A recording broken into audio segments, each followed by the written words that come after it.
మాట్లాడుతున్నటువంటి పరిస్థితి కనిపిస్తా ఉంది. ఒకటే ప్రశ్న, జగన్మోహన్ రెడ్డి ధైర్యంగా సమాధానం చెప్పగలడా? ఒక ప్రశ్నకు జగన్మోహన్ రెడ్డి జవాబు చెప్పగలడా? ఒక సింపుల్ ప్రశ్న. ఏదైతే ఇది మొలకల చెరువు మద్యం కేసుకు సంబంధించి, అంటే నకిలీ మద్యం కేసులో ఆరోపణలు ఎదుర్కొన్నటువంటి జయచంద్రారెడ్డిని టీడీపీ పార్టీ సస్పెండ్ చేసింది. ఆ విషయం తెలిసిందే. మరి ఇప్పుడు జోగి రమేష్ పైన ఇంతటి ఆరోపణలు వచ్చాయి.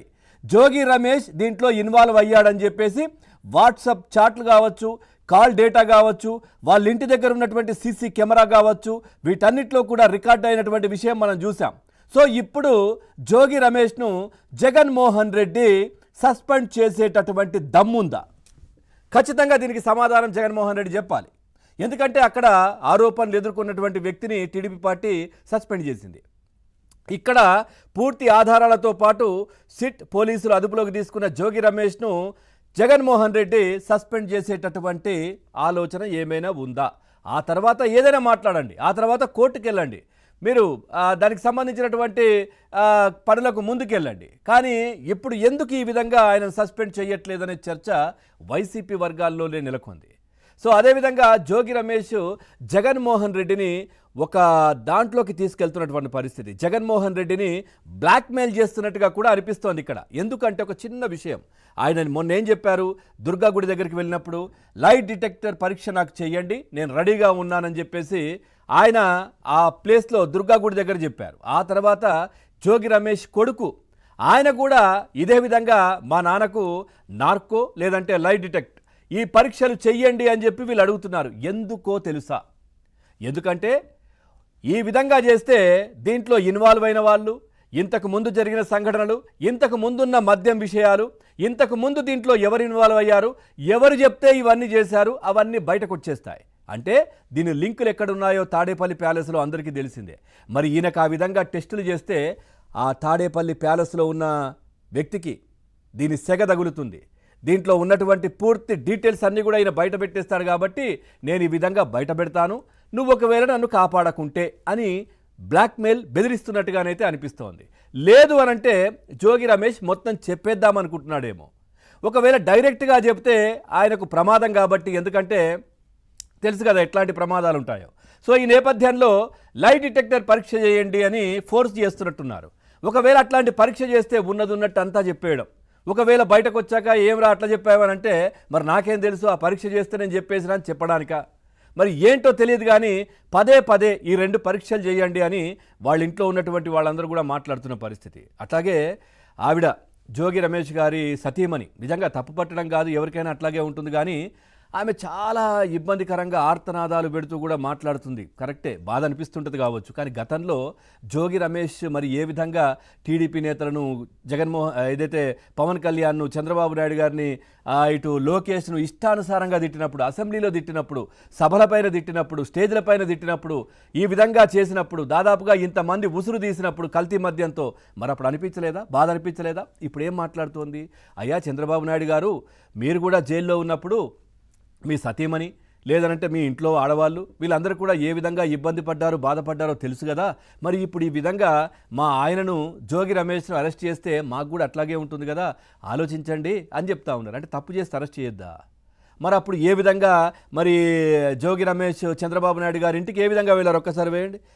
మంది మాగదులతోని గూండాలను తీసుకొని ఆ విధంగా వెహికల్ వేసుకొని చంద్రబాబు నాయుడు గారి ఇంటికి దాడికి వెళ్ళి ఇంటికి గేటుకు తాళాలు వేసినప్పుడు మరి అప్పుడు మీ ఆయన చేస్తున్నటువంటి పనులు మీకు గుర్తు రాలేదా? ఆ తర్వాత స్టేజ్ పైన ఏం మాట్లాడారో ఒక్కసారి వేయండి. దాంట్లో మేము కట్ చేశాం, ఈయన ఇష్టానుసారంగా తిట్టిన బూతులను కట్ చేశాం. ఓన్లీ ఆయన అన్నటువంటి తర్వాత జగన్మోహన్ రెడ్డి ఏ విధంగా అప్రిషియేట్ చేసి మంత్రి పదవి ఇచ్చారో చూద్దాం. ఒక్కసారి ఇది ప్లే చేయండి. ఎంతమంది వచ్చినా మా అన్నని టచ్ కూడా చేయలేరా? మా అన్నని టచ్ చేయాలంటే మేమున్నాం, మా వెంట్రుక కూడా పీకలేరు. అర్థం చేసుకోండి. నువ్వు జగనన్నతో పోటీయా, సింహంతో పోటీయా.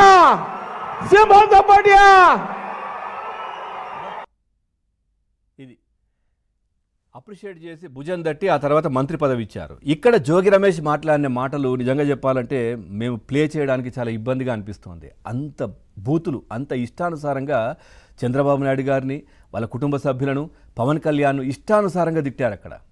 సో ఇవి మేము ప్లే చేయలేకపోయాం కాబట్టి ఆ తర్వాత అట్లాంటి మాటలు మాట్లాడిన వ్యక్తిని కూడా అప్రిషియేట్ ఏ విధంగా చేశారో మనం చూసాం. జగన్మోహన్ రెడ్డి భుజం తట్టారు. సో ఇట్లాంటి వాళ్ళని ఎంకరేజ్ చేస్తూ ఉంటారు ఈయన. అదేవిధంగా మరి ఇవన్నీ జరిగినప్పుడు వీళ్ళ సతీమణి మరి అప్పుడు గుర్తు రాలేదా? అరే చంద్రబాబు నాయుడు గారి ఇంట్లో ఉన్నటువంటి ఆడవాళ్ళను మా ఆయన ఇట్లా తిడతా ఉన్నారు, ఇంటికి వచ్చాక కొంచెం గడ్డి పెడతాను ఈయనకు, అట్లా మాట్లాడొద్దు, రేపు పొద్దున ఏదన్నా అవుతే నాకు కూడా ఇబ్బంది అవుతుంది కదా అని చెప్పాలి కదా. మరి ఆ విధంగా ఎందుకు చెప్పలేదు అప్పుడు? ఇప్పుడేదో ఆ రోత పత్రికలో కూర్చొని ఆమె ఏడుస్తూ ఉంది. సో ఇప్పుడు తప్పు చేశారు ఈయన, అడ్డంగా దొరికిపోయారు కదా పూర్తి డీటెయిల్స్తోని. సో దీంట్లో పూర్తిగా రమేష్కు ఏ విధంగా మంత్రి పదవి ఇచ్చారు జగన్మోహన్ రెడ్డి కూడా చూసాం ఈ విధంగా అప్రిషియేట్ చేసి. గత ప్రభుత్వ హయాంలో అగ్రిగోల్డ్ భూముల కబ్జా, మరి వద్దయ్యా అగ్రిగోల్డ్ భూములు.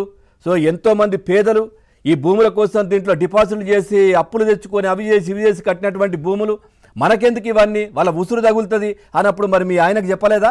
ఇప్పుడు ఏడుస్తూ ఉన్నారు కదా. ఇక అధికారం పోయాక ఒక్కొక్కటిగా పూర్తిగా జోగి రమేష్ అక్రమాలు బయటకు వస్తూ ఉన్నాయి. నకిలీ మద్యం కేసులో ఇటు జోగి రమేష్ అరెస్ట్ తర్వాత పూర్తిగా ఆయన డొంక కదులుతున్న పరిస్థితి. జోగి రమేష్కు ఇటు పోలీసులు నోటీసులు ఇచ్చి ఆ తర్వాత రిమాండ్ కూడా తీసుకునే విషయం మనం చూసాం. ఇక కత్తి మద్యం కేసులో జనార్దన్ రావు స్టేట్మెంట్ ఆధారంగానే పూర్తిగా ఇది జరిగింది. జనార్దన్ రావు నాకు ఎవరో తెలియదు, ఆ తర్వాత నాకు ఆయన ఎప్పుడు చూడలేదని ఒకసారి, ఆ తర్వాత నాకు పరిచయం అని ఇంకోసారి, ఆ తర్వాత వాళ్ళ తాత మా తాత ఫ్రెండ్స్ అని చెప్పి ఇంకోసారి. ఇవన్నీ మరి మీరే కదా చెప్పింది, ఎందుకు మాట మార్చారు? జోగి రమేష్ సోదరుడు కూడా రామును కూడా నిన్న అరెస్ట్ చేశారు సిట్ అధికారులు. ఇక ప్రధాన అనుచరుడు ఆరేపల్లి రామును సుదీర్ఘంగా విచారణ కూడా చేశారు. దీనికి సంబంధించి చాలా విషయాలు కూడా ఆయన కూడా చెప్పినట్టుగా తెలుస్తోంది. కల్తీ లిక్కర్ స్కామ్ కేసులో ఇటు జోగి బ్రదర్స్ను మొత్తం నిన్న 8 గంటల సేపు పూర్తిగా ఎవిడెన్స్ను ముందరబెట్టి ప్రశ్నించారు. నీళ్లు నమ్లారు, ఏం చెప్పాలో తెలియదు. ఒకవైపు సీసీ కెమెరా ఫుటేజీలు, ఇంకోవైపు ఫోన్ కాల్ డీటెయిల్స్, ఇంకోవైపు వాట్సాప్ చాట్లు అన్నీ ముందు పెడితే జోగి రమేష్ బిత్తర చూపులు చూస్తూ ఉన్నాడంట అక్కడ, ఏం చెప్పాలో తెలియక. సో ఇంతకు ముందు ఇవన్నీ నాకేం తెలియదు అన్నాడు. ఇక్కడ కూడా మళ్ళీ అట్లాంటి పరిస్థితి చెప్పే ప్రయత్నం చేశారు. ఎందుకంటే వైసీపీ నేతలు ఎవరు అరెస్ట్ అయినా ఎవరు రిమాండ్కి వెళ్ళినా తెలియదు, గుర్తులేదు, మర్చిపోయాం. ఈ 3 పదాలు ఈయన కూడా అవే వాడుతున్నట్టుగా తెలుస్తోంది. పూర్తిగా రాత్రి హాస్పిటల్లో కూడా వాళ్ళ అబ్బాయి ఆయనపైన కూడా కేసు నమోదైంది. ఇష్టానుసారంగా పోలీసులపైన రెచ్చిపోవడం, ఆయన అనుచరులు హంగామా సృష్టించడం.